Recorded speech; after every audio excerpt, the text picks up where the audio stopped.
South India shopping మాల్లో blockbuster Ashadham #1 kilo sale. నమస్తే, నేను Kavitha. Welcome to I dream. Telugu సినిమా ఖ్యాతిని అంతర్జాతీయ స్థాయిలో తీసుకెళ్లినటువంటి ఘనత బాహుబలికే సొంతం. బాహుబలి 1 and 2ని కలిపి గ్రాండ్ రిలీజ్ చేయబోతున్నారు మూవీ మేకర్స్. యాక్చువల్గా బాహుబలి సినిమా తెలుగు సినీ ఇండస్ట్రీలో ఎందుకంత ప్రత్యేకం? మనతో పాటుగా ఉన్నారు senior journalist and film critic Bharadwaj గారు. సార్ నమస్తే. నమస్తే అండి. సో బాహుబలి అనగానే ప్రతి ఒక్క సగటు ప్రేక్షకుడు బాహుబలికి ముందు, బాహుబలి తర్వాత అని మాట్లాడుకుంటుంటారు కదా, ఎందుకని అంత ప్రత్యేకం సార్? అంటే తెలుగు సినిమాని జాతీయ మార్కెట్కి ఎక్స్పోజ్ చేసినటువంటి సినిమాగా దానికి ఆ ప్రత్యేకత వచ్చిందండి. అంటే అప్పటి వరకు దేశీయ మార్కెట్ వైపు కూడా మనం దృష్టి పెట్టలేదు. అంటే తెలుగు సినిమాని కొన్ని శాటిలైట్ ఛానల్స్ కొనుక్కుని వాళ్ళు డబ్ చేసి చేయటం జరిగింది తప్ప ఒక ప్లాన్డ్గా అంటే పాన్ ఇండియా మార్కెట్ అనే మాట మనం విన్నది కూడా బాహుబలి టైంలోనే. అంటే ప్రజెన్స్ అక్రాస్ ది నేషన్ అనే మార్కెట్ని ఓపెన్ చేసిన సినిమాగా బాహుబలి. అందుకని బాహుబలి సినిమా ఎందుకు ఆలోచించాడు రాజమౌళి ఇలా అంటే, ఒక క్వాలిటీ సినిమా తీయాలి. క్వాలిటీ సినిమా తీయాలంటే డబ్బులు కావాలి.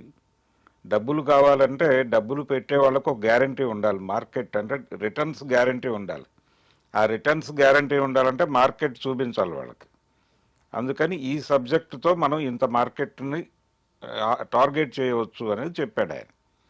ఆ ప్రోగ్రాంలో భాగంగానే ఇది జానపద కథగా రూపొందించాడు ఈ కథని. అయితే ఇలాంటి ప్రాజెక్టు చేయగలడు ఇతను అని నమ్మాలి ఇండస్ట్రీ. ఆ నమ్మకం కలిగించడం కోసం మగధీర అనే సినిమా తీశాడు. అది లోకల్ మార్కెట్ సినిమానే.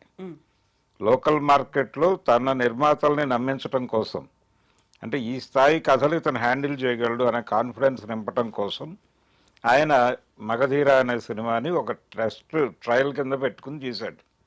అది వర్కౌట్ అయింది. దాంతో ఈయన మీద కాన్ఫిడెన్స్ పెరిగింది ఇండస్ట్రీలో.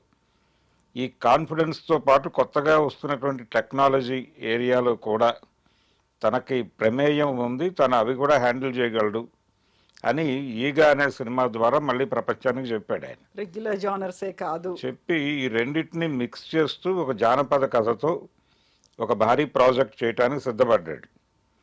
అప్పుడు యాక్చువల్గా ఆయన రాఘవేంద్రరావు గారికి ఒక సినిమా చేయాల్సి ఉంది.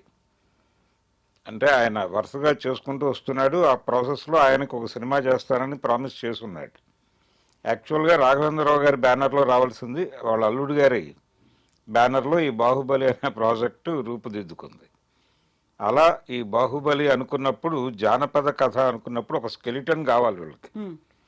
ఆ స్కెలిటన్ స్టోరీ కోసం వీళ్ళు ఎన్టీ రామారావు గారి జయసింహ అనే సినిమాని అడాప్ట్ చేసుకున్నారు.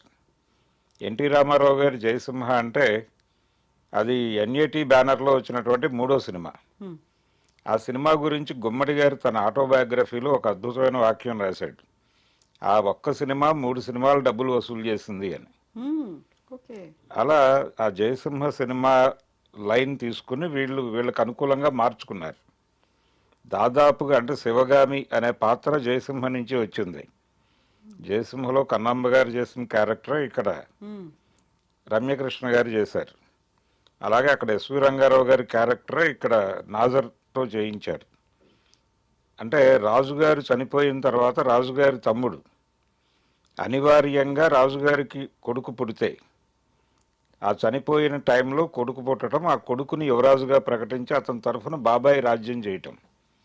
ఈ బాబాయిలో ఒక మదనం మొదలవుతుంది. అంటే ఎంతసేపు అగ్ర తాంబూలం వాళ్ళకైనా, ముందు పుట్టినటువంటి అగ్రజుడికైనా మనకి రాజ్యాధికారం రాదా, మనం కష్టపడుతున్నాం కదా, నిజానికి ఆ యుద్ధంలో గెలిపించింది నేను, కాకపోతే రాజుగారు చనిపోయాడు, కానీ ఆ విజయం నాకు దక్కకుండా పోయిందే, నా తర్వాత నా కొడుకు ఇద్దరం ఇలా చేసుకుంటూ వెళ్ళటమేనా, వీళ్ళకి సేవ చేసుకుంటూ వెళ్ళటమేనా అని ఒక మదనంలో పడిపోతాడు ఎస్వి రంగారావు క్యారెక్టర్. పడిపోయి ఈ పిల్లవాడిని చంపేస్తే అని ఆలోచిస్తాడు. ఆ ప్రయత్నాలు అంటే తను కాకుండా ఎవరో చేసినట్టు ఉండాలి అది అని అలా ప్రయత్నాలు మొదలు పెడతాడు. ఈ విషయం అతని భార్యకు తెలుసు. ఆవిడ ఈ ప్రయత్నాలను గండి కొట్టడానికి తన కొడుకుని తయారు చేస్తుంది. తయారు చేసి అన్నకు రక్షణగా ఉండు నువ్వు అని చెప్పి కాంతారావు చేశాడు ఆ క్యారెక్టర్. అలా కాంతారావు ఏమో ముసుగు మనిషిగా వచ్చి అన్న మీద జరిగే హత్యా ప్రయత్నాలని ప్రతిఘటిస్తూ ఉంటాడు. ఓకే. ఇది జయసింహ లైన్. అక్కడ కొంచెం మార్చారు అక్కడ మార్చి ఈ కాంతారావు క్యారెక్టర్ అంటే అందులో తల్లి మాట వినే కొడుకుగా ఉంటాడు, ఇందులో తండ్రి మాట వినే కొడుకుగా మార్చారు. మార్చి తండ్రికి అనుగుణంగా మారుతాడు రానా క్యారెక్టర్, అలాగే నాజర్ క్యారెక్టర్. అక్కడ వరకు స్కెలిటన్ అమర్చి అక్కడి నుంచి రకరకాల విన్యాసాలు చేశారు. అలాగే అనుష్క పోషించినటువంటి పాత్రకి కూడా అందులో నుంచే రెఫరెన్స్ తీసుకున్నారు. అందులో వహీదా రెహమాన్ గారు చేసినటువంటి క్యారెక్టర్ పక్క రాజ్యపు యువరాణి ఆవిడ. ఈయన మారువేషంలో ఆ దేశానికి వెళ్ళటం, ఇదంతా లైన్ అక్కడి నుంచి ఎన్టీఆర్ అక్కడికి వెళ్తాడు, అదంతా అక్కడి నుంచి తీసుకుని వీళ్ళ పద్ధతిలోకి మార్చుకున్నారు. బేసిక్ లైన్ అది జయసింహ నుంచి తీసుకుని పాత్రలకి పేర్లు పెట్టడం అనేది బౌద్ధ వాంగ్మయం నుంచి తీసుకున్నారు. బౌద్ధ వాంగ్మయంలో పాపులర్ అయినటువంటి పేర్లన్నీ తీసుకుని వీళ్ళు వాడుకున్నారు. ఈ వాడుకోవడం ద్వారా దీనికి ఒక జాతీయ స్థాయి గుర్తింపును తీసుకురావాలనుకున్నారు. జనరల్గా బాహుబలి అనగానే అదేదో అనుకుంటారు జనాలు. ఇలాంటివన్నీ కల్పించారు. అలాగే ప్రతి క్యారెక్టర్కి విపరీతమైన డీటెయిల్స్ వర్కౌట్ చేశారు. అంటే ఆ డీటెయిల్స్ మీకు తెర మీద కనిపించినా కనిపించకపోయినా కానీ పని జరిగింది. ఆ పని జరగటం వలన నిండుతనం కనిపిస్తుంది సినిమాలో. ఇలా స్క్రిప్ట్ సైడ్ చాలా కష్టపడ్డారు వాళ్ళు. కష్టపడి అలా డిజైన్ చేసినటువంటి సినిమా ఆర్టిస్టులు ఎవరు, పెర్ఫార్మెన్సెస్ ఏమిటి, ఎక్కడ తీయాలి అంటే అప్పటి వరకు 100 కోట్లు అనేదే మనకు తెలియని విషయం. ఆ తెలియని పరిస్థితుల్లో తెలుగు సినిమాకి 500 కోట్లు వసూళ్లు సాధించవచ్చు అనే ఒక మార్కెట్ను ఓపెన్ చేశారు. ఆ తర్వాత దాని అంటే నిజానికి వాళ్ళకి భారీ డబ్బులు వచ్చింది ఆ సినిమాతో కాదు, పార్ట్ 2తో. అంటే బయర్స్ బాగుపడ్డారు ఈ సినిమాతో. ఎవరికీ పెద్ద కాన్ఫిడెన్స్ లేదు ఈ సినిమా మీద ఇనిషియల్ డేస్లో. సరే, మామూలు అప్పటికి ప్రభాస్కున్న మార్కెట్, అప్పటికి రాజమౌళికి ఉన్న మార్కెట్, అలాగే ఆ బ్యానర్కు ఉన్నటువంటి వాల్యూ, ఆ మేరకు డబ్బులు వచ్చినాయి. సినిమా రిలీజ్ అయింది, వాళ్ళు ప్రాఫిట్స్ బాగానే తీసుకున్నారు. ఎవరైతే కొన్నారో వాళ్ళకి డబ్బులు వెళ్ళినాయి. కానీ బయర్స్ లాభపడ్డారు, కానీ మేకర్స్కి వచ్చింది ఏమీ లేదు. పార్ట్ 2లో మేకర్స్ లబ్ధి పొందారు. అక్కడి నుంచి బాహుబలి అనే పునాది ఏర్పడింది. దాని మీద ఆ బేస్మెంట్ మీద వీళ్ళు బాహుబలి 2కి వెళ్ళారు. అంటే ఈ కట్టప్ప క్యారెక్టర్ని వీళ్ళు క్రియేట్ చేసుకున్నారు. దానికి చాలా కష్టపడ్డారు ఆ క్యారెక్టర్ డిజైన్ చేయటము. అలాగే అది పార్ట్ 2కి లింక్ ఇస్తూ కట్టప్ప ఎందుకు చంపాడు బాహుబలిని అనేది ఒక కీలకమైన అంశంగా మార్చి, అది ఒక డిస్కసివ్ పాయింట్గా మార్చి ఒక క్యూరియాసిటీని క్రియేట్ చేయగలిగారు. ఆ క్యారెక్టర్కి రకరకాల నమూనాలు కనిపిస్తాయి. అంటే మనకి జంజీర్ నుంచి మొదలు పెడితే సలీం జావేద్ టెక్నిక్ అది. అంటే హీరో క్యారెక్టర్కి సపోర్ట్గా వేరే క్యారెక్టర్ ఒకటి నడుస్తూ ఉంటుంది ప్యారలల్గా.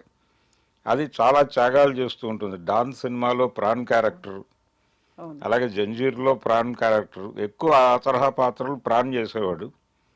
తెలుగులో సత్యనారాయణ గారు చేసేవాడు అలాంటి క్యారెక్టర్లు. అంటే హీరోకి ప్యారలల్గా ఉంటుంది కానీ సపోర్టివ్గా ఉంటూ ఉంటుంది, కొంచెం నెగిటివ్గా ఉన్నట్టు కూడా ఉంటుంది. అలాంటి ఒక బలమైనటువంటి ఒక పాత్ర ఉండాలి అనే ఐడియాని అక్కడి నుంచి తీసుకున్నారు. తీసుకుని అక్కడి నుంచి ఈ కట్టప్ప క్యారెక్టర్ని తయారు చేశారు. ఇలా స్క్రిప్టులో చాలా కష్టపడ్డారు వాళ్ళు. ఆ కష్టానికి తగినటువంటి ఫలితం దక్కింది వాళ్ళకి. అలా తెలుగు సినిమా మార్కెట్ను పాన్ ఇండియాకి తీసుకెళ్లారు. తీసుకువెళ్ళటం ద్వారా వీళ్ళ రెమ్యూనరేషన్స్ పెరిగాయి. అప్పటి వరకు తెలుగు హీరోల రెమ్యూనరేషన్స్ 30 కోట్లు అంటే చాలా ఎక్కువ అనుకునేవాళ్ళు. 25-30 మధ్య నడుస్తున్న టైం అది. ఆ టైంలో ప్రభాస్కి సాహో సినిమాకి 100 కోట్లు ఇచ్చారని ఒక ప్రచారం జరిగింది. అంటే ఈ 100 కోట్లు ఎందుకు ఇచ్చారు అంటే అతనికి పాన్ ఇండియా మార్కెట్ బాహుబలి నుంచి వచ్చింది కాబట్టి ఒక్క హిందీ మార్కెట్లోనే అది 100 కోట్లు కలెక్ట్ చేయగలిగింది ఆ సినిమా. కాబట్టి రెస్ట్ ఆఫ్ ఇండియా అంతా వచ్చిన డబ్బులు దాని మేకింగ్కి ఇతర వ్యవహారాలకి సరిపోతుంది అనే కాన్ఫిడెన్స్తో వీళ్ళు 100 కోట్లు ఆఫర్ చేశారు అనేది బయట చర్చ జరిగింది. దీంతో హీరోలందరికీ కూడా తమ స్థాయి, అప్పటికి ప్రభాస్ పరిస్థితి ఏంటి తెలుగు మార్కెట్లో, ఆయన దాదాపుగా 5వ నంబర్లోనో 6వ నంబర్లోనో ఉన్నాడు. ఇక్కడ నుంచి ఒక్కసారి బాహుబలితో నెంబర్ 1 పొజిషన్కి వెళ్ళిపోయాడు. అంటే మహేష్ బాబు, పవన్ కళ్యాణ్ వీళ్ళందరినీ దాటి ఎన్టీఆర్, అల్లు అర్జున్ వీళ్ళందరినీ క్రాస్ చేసి వెళ్ళిపోయాడు ఆయన.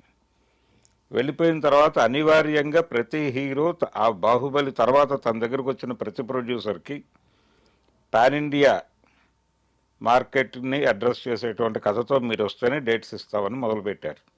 డైరెక్టర్స్ మీద కూడా ఇదే ప్రెజర్ మొదలైంది. అంటే మగధీర తర్వాత అలాగ వాతలు పెట్టుకోవడానికి చాలామంది తయారయ్యారు. శక్తి అనే సినిమా ఆ ఇన్స్పిరేషన్తో వచ్చింది, ఎన్టీఆర్ది. ఆ తర్వాత బద్రీనాథ్ అని ఇంకో సినిమా చేశారు ఇతనితో, అల్లు అర్జున్తో. ఈ ప్రయోగాలన్నీ కూడా మగధీరాన్ని చూసి మొదలైనవి. అలా బాహుబలి నుంచి కొన్ని ప్రయత్నాలు మొదలైనవి. ఒక బెంచ్ మార్క్ లాగా పెట్టుకున్నారు. అంతే పెట్టుకుని ఈ అనుకరణ అనే దానిలో అంటే వేరే ప్రపంచాన్ని ఏదో చూపించాలి, ఆ వేరే ప్రపంచం చూపించటం అనే భ్రమల్లో చాలా. రెండోది అప్పటికి ఇంకా కరోనా లేదు, థియేటర్ ఇంకా బతుకుంది. అప్పటికి థియేటర్ ఎగ్జిస్టెన్స్ బలంగా ఉండటం అనేది కూడా కలిసి వచ్చింది వాళ్ళకి. ఇప్పుడు పరిస్థితి ఏంటంటే క్రమంగా ట్రిపుల్ ఆర్ వచ్చే టైంకి కరోనా వచ్చేసింది. దేశం అంటే ఓటీటీలు వచ్చేసినాయి. థియేటర్ మనుగడ ఏమిటి అనేది ఒక ప్రశ్నార్థకంగా మారింది. అప్పుడు తన టెక్నిక్ని రాజమౌళి గారు ఏం చెప్పాడంటే, థియేటర్కల్ ఎక్స్పీరియన్స్ ఇవ్వాలి మనం. అంటే ఈ సినిమాని ఫోన్లోనో లేకపోతే ఇంట్లో టీవీలోనో చూస్తే కుదరదు, థియేటర్కి వెళ్ళి చూడాలి అని అనిపించేలాగా సినిమా ఉండాలి. అందుకని గ్రాండియర్కి వెళ్ళాలి. ఆ డబ్బులు వర్కౌట్ అవ్వాలంటే మనం వరల్డ్ మార్కెట్కి వెళ్ళాల్సి ఉంటుంది అని కొత్త అడుగు వేశాడు ఆయన. అంటే ప్రపంచ మార్కెట్కి తనని తన టీంని పరిచయం చేయడం కోసం ఆస్కారు ఈ ప్రయత్నాలన్నీ జరిగినాయి. అంటే అంతర్జాతీయ స్థాయిలో కొన్ని అవార్డులు, ఆ అవార్డుల కోసం చాలా లైజానింగ్ చేశారు, డబ్బులు ఖర్చు పెట్టారు. ఈ ప్రయత్నాలన్నీ కూడా తమ ముఖాలు ప్రపంచ మార్కెట్కి తెలియటం కోసం పడిన కష్టం అది. ఇప్పుడు మహేష్ బాబుతో చేస్తున్న సినిమా ఆయన వరల్డ్ మార్కెట్ని టార్గెట్ చేశాడు కాబట్టి భారతీయ జానపద కథ కుదరదు అక్కడ. అందుకని ఆయన ఏం చేశాడంటే ఇప్పుడు ఫారెస్ట్ బ్యాక్డ్రాప్లో జరిగేటువంటి ఒక యాక్షన్ థ్రిల్లర్ డ్రామాగా దాన్ని మార్చి తీస్తున్నారు దాన్ని. అయితే ఈ మధ్యలో వచ్చిన ట్రిపుల్ ఆర్ కూడా, అది కూడా మార్కెట్ని ఎట్లా పట్టుకోవాలి అంటే మార్కెట్ స్టడీ మీదే ఆయన కథలు రూపొందిస్తాడు. ఆంధ్ర మార్కెట్ కోసం అల్లూరి సీతారామరాజుని, తెలంగాణ మార్కెట్ కోసం కుమరం భీమ్ని, జాతీయ మార్కెట్ కోసం వీళ్ళిద్దరిని రామాంజనేయులుగా మార్చి అలా సీతమ్మని మధ్యలో పెట్టి ఆ విధంగా ఒక డిజైన్, అంటే మార్కెట్ కోణంలో నుంచి కథ చెప్పడం అనేది రాజమౌళి మొదటి నుంచి అడాప్ట్ చేసుకున్నాడు ఆయన. దాన్ని పీక్స్లో చూపించినటువంటి సినిమా బాహుబలి. ఇప్పుడు ఆ బాహుబలి 10 ఏళ్ళు అయిపోయింది. అంటే తెలుగు సినిమా పాన్ ఇండియా మార్కెట్తో ప్రయాణం ప్రారంభించి 10 ఏళ్ళు అయింది అనుకోవాలి. ఈ 10 ఏళ్లలో వచ్చినటువంటి మార్పులు, ఈ మార్పులు మంచివా చెడువా అనేది పక్కన పెట్టేస్తాయి. ఒక గందరగోళం అయితే క్రియేట్ అయిపోయింది. అంటే బాహుబలి రావటం, దాంతో పాటు కరోనా రావటం, ఓటీటీలు రావటం, ఇదంతా కలిపి ఒక కన్ఫ్యూజన్లోకి నెట్టేసింది సినిమా పరిశ్రమని. అంటే థియేటర్కల్ ఎక్స్పీరియన్స్ ఇవ్వాలా, లేకపోతే మంచి కథలతో సినిమా తీయాలా? మంచి కథలతో సినిమా తీస్తే జనం చూస్తారా, థియేటర్కల్ ఎక్స్పీరియన్స్ ఇస్తే తప్ప చూడరా అనేటువంటి ఒక కన్ఫ్యూజన్. ఈ కన్ఫ్యూజన్ పరాకాష్ట మనకి ఇటీవల విడుదలైనటువంటి తమ్ముడు అనే సినిమాలో కనిపిస్తుంది. దిల్ రాజు గారి నితిన్తో తీసినటువంటి సినిమా. అంటే యాజ్ ఏ సబ్జెక్ట్ అది కొంచెం ఇంట్రెస్టింగ్ టాపిక్కే. అంటే అక్కకి తమ్ముడికి మధ్య ఒక చిన్న కాన్ఫ్లిక్టు, వాళ్ళిద్దరూ తిరిగి ఎలా కలుస్తారు అనేది ఒక ఎమోషనల్ సెంటిమెంటల్ పాయింట్ ఒకటి తీసుకుని పాత పద్ధతిలో ఆయన గతంలో ఎంసీఏ అవి తీసిన పద్ధతిలో తీసేస్తుంటే అది సరిపోయేది. కానీ థియేటర్కల్ ఎక్స్పీరియన్స్ ఇవ్వడం కోసం అడ్వెంచరస్ డ్రామా కలపాలి అని అడవికి తీసుకెళ్ళి అక్కడ గందరగోళం చేసి ఇది పోయి అది పోయి మొత్తానికి సినిమా చాలా ఇబ్బందికరమైనటువంటి పరిస్థితుల్లో దాని కథ ముగిసింది. ఈ కన్ఫ్యూజన్ క్రియేట్ అవటానికి పునాది వేసింది కూడా బాహుబలి అని చెప్పుకోవాలి. సో ఇప్పుడు 10 ఏళ్ళు అవుతుంది రిలీజ్ అయ్యి. మనం యూజువల్‌గా 'బాహుబలి పార్ట్ 1' రిలీజ్ అవుతుందేమో అనుకున్నాము. రిలీజ్ కాదు, 2 ద బిగినింగ్, ద రైజింగ్ 2 కలిపి ఒకే రోజు రిలీజ్ చేయడం అంటే మనం ప్రిపేర్డ్‌గా ఉన్నామా? అంతకుముందు ఎప్పుడైనా ఇన్ని గంటల సినిమాని చూసామా మనం థియేటర్‌లో కూర్చొని? అంటే ఇప్పుడు ఇది 2 సినిమాలు కలిపి ఎపిక్గా వాళ్ళు రిలీజ్ చేస్తున్నారండి. బాహుబలి ఎపిక్ అనే పేరుతో వాళ్ళు 5 గంటల 27 నిమిషాలకి ట్రిమ్ చేసి రిలీజ్ చేస్తున్నాం 2 పార్ట్లు అని చెప్తున్నారు. ఇది బాహుబలి తాలూకా అంటే ఆ సినిమాని టోటల్గా చూడాలనుకున్న వాళ్ళు వెళ్ళిపోతారు. హ్మ్. అంటే వాళ్ళ వరకు కొన్ని షోస్ ఫుల్ అవుతాయి, డబ్బులు వచ్చేస్తాయి సినిమాకి. కాబట్టి ఇది ఒక వ్యూహాత్మకంగా చేస్తున్నటువంటి పనే. హ్మ్. రెండోది, ఇదేదో ఎక్కువ టైం అని మీరు ఫీల్ అవ్వద్దు, మీరు ఐపీఎల్ మ్యాచ్ చూస్తున్నారు కదా అని కూడా చెప్తున్నారు వాళ్ళు. యాహ్! ఐపీఎల్ అనుకుని వచ్చి థియేటర్కల్గా ఈ సినిమా చూసేళ్ళండి అని కూడా చెప్తున్నారు. అయితే మనకి చరిత్రలో 5 గంటల అంటే 5:30 గంటల సినిమాలు లేవు, కానీ 4 గంటల 20 నిమిషాలు 4 గంటల 15 నిమిషాలు ఆ సినిమాలు అయితే ఉన్నాయి మనకి తెలుగులో. దానవేరు సూరకర్ణ 4 గంటల 20 నిమిషాల సినిమా. అది డబుల్ ఇంటర్వల్ ఇచ్చేవాళ్ళు అప్పుడు. హ్మ్. 2 ఇంటర్వల్ ఇచ్చి ఆ సినిమా నడిచేది. జనం చూశారు, ఆ సినిమా అంతా కలిపి 15 లక్షల్లో తీసిన సినిమాకి 2 కోట్లు డబ్బులు ఇచ్చారు ఆ రోజుల్లో. 77 జనవరిలో రిలీజ్ అయింది అది. అంటే 1 గంటకి మొదలయ్యేది. ఆ రోజుల్లో 3 ఆటలే, మార్నింగ్ షో అనేది లేదు. రోజు 3 ఆటలు, ఆదివారం రోజు మార్నింగ్ షో ఉండేది. కాబట్టి 1 గంటకి మ్యాట్నీ మొదలయ్యేది. మిగిలిన సినిమాలన్నీ 2 గంటలకు మ్యాట్నీ మొదలైతే ఈ సినిమా మాత్రం 1:00కి మొదలైతే వాళ్ళు నైట్ షో బ్యాలెన్స్ అయ్యేది. అలా ప్లాన్ చేసుకుని నడిచేది ఆ సినిమా. కాబట్టి ఆ సినిమా తర్వాత మళ్ళీ అలాంటి సినిమా ఎవరూ చేయలేదు. అంటే 4 గంటలు దాటిన సినిమా లేదు. ఆ రోజుల్లో 22 రీడ్లు లేకపోతే జనాలకి సినిమా చూసినట్టు ఉండేది కాదు. 22, 19 మధ్య నడిచేది. 14 రీళ్లలో సినిమాలు తీయటం అనేది మొదలుపెట్టినప్పుడు తెలుగు ప్రేక్షకులు కొంచెం ఇబ్బంది పడ్డారు. ఏమిటిది ఇంత చిన్న సినిమాలు అంటే, చాలా ముందే వదిలేసేవాళ్ళు. 6 గంటలకు వదిలేవాళ్ళు మ్యాట్ని. 4:30, 5ంటికే వదిలేయటం మొదలుపెట్టారు ఈ 14 రీళ్ల సినిమాలు వచ్చాక. నాకు గుర్తున్నంత వరకు అందరూ దొంగలే అనే సినిమా, శోభన్ బాబు, లక్ష్మి యాక్ట్ చేశారు. వివి రాజేంద్ర ప్రసాద్ గారు డైరెక్టర్ ఆ సినిమాకి, వెంకటరత్నం గారు ప్రొడ్యూసర్. అది హిందీ నుంచి రీమేక్ చేశారు. హిందీలో కూడా చిన్న సినిమానే అది తెలుగులో కూడా అలాగే చేశారు దాన్ని. దాంతో 14 రీళ్లలో సినిమా అయిపోతుంది.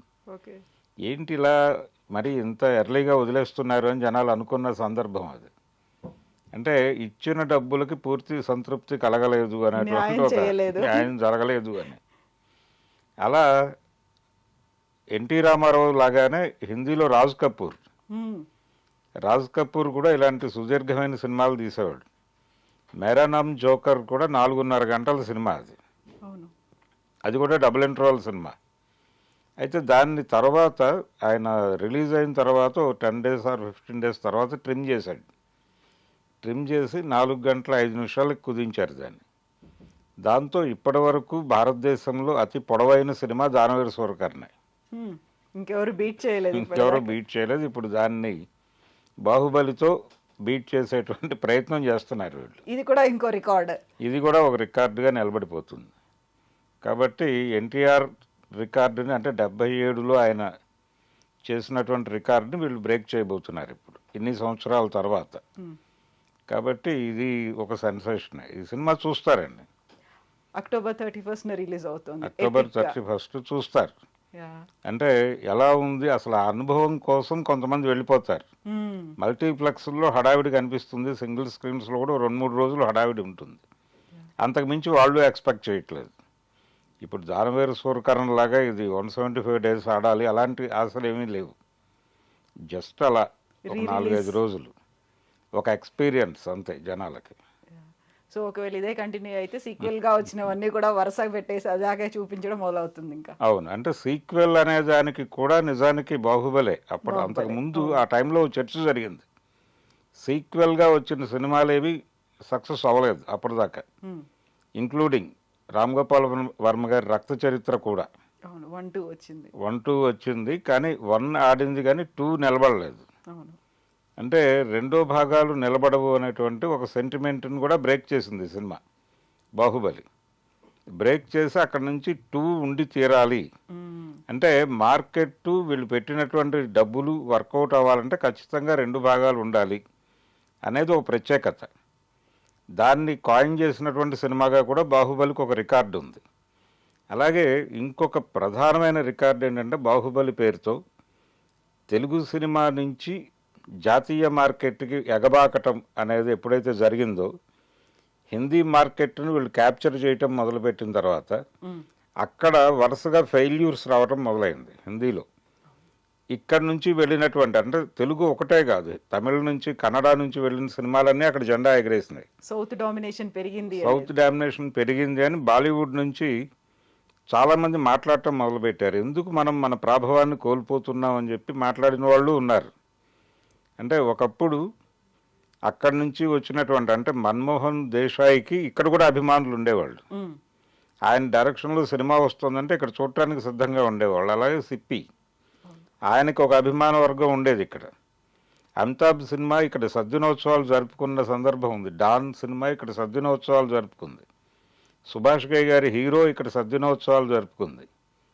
ఏమైపోతున్నాం మనం, వాళ్ళ సినిమాలు వచ్చి ఇక్కడ మార్కెట్ను కొల్లగొడుతున్నాయి, మనం వెళ్ళలేకపోతున్నాం, ఏం జరుగుతోంది అని విపరీతమైనటువంటి అంతర్మథనంలోకి బాలీవుడ్ వెళ్ళిపోయిన సందర్భాన్ని క్రియేట్ చేసింది కూడా బాహుబలే. అందుకని ఇలా అన్ని విధాలుగా రకరకాల ఏరియాల్లో దాని ప్రత్యేకతలు దానికి ఉన్నాయి. అలా బిగిన్ అయింది, ఆ తర్వాత రైస్ కూడా అయింది. Not only Baahubali, Telugu cinema కూడా, తెలుగు హీరోలు, రెమ్యూనరేషన్లు అన్నీ కూడా ప్రపంచ స్థాయికి పెరిగిపోయినాయండి. ఇప్పుడు ఈ పెరుగుదలకి నాంది పలికినటువంటి సినిమాగా బాహుబలి అనేది ఒక ప్రత్యేకంగా నిలబడిపోతుంది. Thank you so much sir. Thank you sir.